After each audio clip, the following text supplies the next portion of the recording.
कर्नाटका के लिए ये एक ऐसा हादसा साबित होना चाहिए कि अब बीजेपी की सफाई होनी बहुत जरूरी है।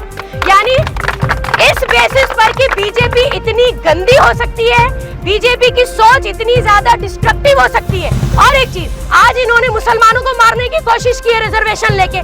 क्या गारंटी है कि जिनको ये रिजर्वेशन देने की बात कर रहे हैं ये अब नेक्स्ट इलेक्शन में उनको यूज नहीं करेंगे?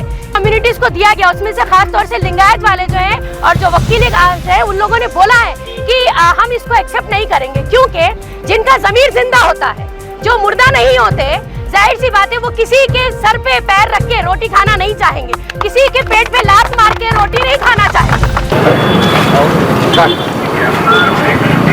जी देखिए, मैं समझती हूँ कि जो बम्बई गवर्नमेंट ने ये रिजर्वेशन मुसलमानों का ख़त्म किया है, तो 4% रिजर्वेशन था मुसलमानों का, ये 4% ऑलरेडी बहुत कम रिजर्वेशन था, क्योंकि सेंट्रल और स्टेट गवर्नमेंट की जितनी भी कमेटी और कमीशंस बने हुए हैं उनकी सर्वे रिपोर्ट और उनका डेटा कलेक्शन और उनका ज़मीनी सतह पे रिकॉर्ड जो था, जब वो गवर्नमेंट के सामने प्रेजेंट किया गया तो ये बात सामने आई, आज नहीं, ये 1980 से चला आ रहा है मामला कि मुस्लिम जो है वो बैकवर्ड कम्युनिटी है, most backward community in terms of society, in terms of economics and even also in education and health facilities.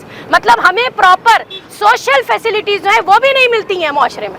तो इस कमीशन और कमिटीज़ के जमा होने के बाद ये फैसला लिया गया था कि ये 4% रिजर्वेशन जो कि कम है, जो कि मुसलमानों के हक में तब भी फेवरेबल नहीं था, लेकिन फिर भी दिया गया। अब बम्बई गवर्नमेंट ने क्या किया कि इस 4 को 2-2 करके 2 अलग कम्युनिटीज़ में बांट दिया। जिन कम्युनिटीज़ को दिया गया उसमें से खास तौर से लिंगायत वाले जो हैं और जो वकील है उन लोगों ने बोला है कि हम इसको एक्सेप्ट नहीं करेंगे, क्योंकि जिनका ज़मीर जिंदा होता है, जो मुर्दा नहीं होते, जाहिर सी बात है वो किसी के सर पे पैर रख के रोटी खाना नहीं चाहेंगे, किसी के पेट पे लात मार के रोटी नहीं खाना चाहेंगे। तो हमें बहुत इस बात की खुशी हुई है कि अभी हमारे हिंदुस्तान में लोग जो हैं, कौम जो है और दूसरी कम्युनिटीज जो है वो जिंदा है और वो समझती हैं कि इस मुल्क की सरजमीन पे पैदा होने वाले हिंदू मुसलमान होने से पहले भाई भाई हैं। ये सबूत दिया उन्होंने।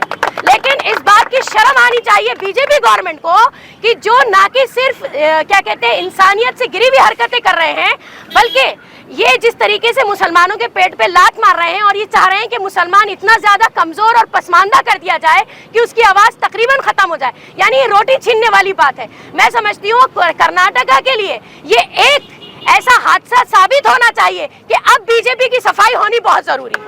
यानी इस बेसिस पर कि बीजेपी इतनी गंदी हो सकती है, बीजेपी की सोच इतनी ज्यादा डिस्ट्रक्टिव हो सकती है। और एक चीज, आज इन्होंने मुसलमानों को मारने की कोशिश की है रिजर्वेशन लेके। क्या गारंटी है कि जिनको ये रिजर्वेशन देने की बात कर रहे हैं ये अब नेक्स्ट इलेक्शन में उनको यूज नहीं करेंगे? ये हमेशा एक एक करके हर कम्युनिटी को अपने हक के लिए यूज करते रहेंगे। इनका काम है दूसरों की खबरों पर अपने महल बनाना। ये दूसरी कम्युनिटीज को अगर कोई कहता है कि भाई उनके हक में कुछ बहुत अच्छा काम किया है तो बिल्कुल नहीं, उनको भी कोई गारंटी नहीं दी गई है। हमारे 4% को 2-2 उनकी झोली में बांटा गया, जबकि ऑलरेडी उनके पास भी 4 से 6% का रिजर्वेशन है। तो उनको खुश करके ये सोच रहे हैं कि उनके वोट हम ले लेंगे। मैं चाहती हूँ ये एक इशू काफी होना चाहिए बीजेपी की आइडियोलॉजी को समझने के लिए, और इस बार सबको मिलकर ये तय करना चाहिए कि बीजेपी का वाकई में अब सफाया होना चाहिए। बीजेपी गंदगी से ज्यादा कुछ भी नहीं।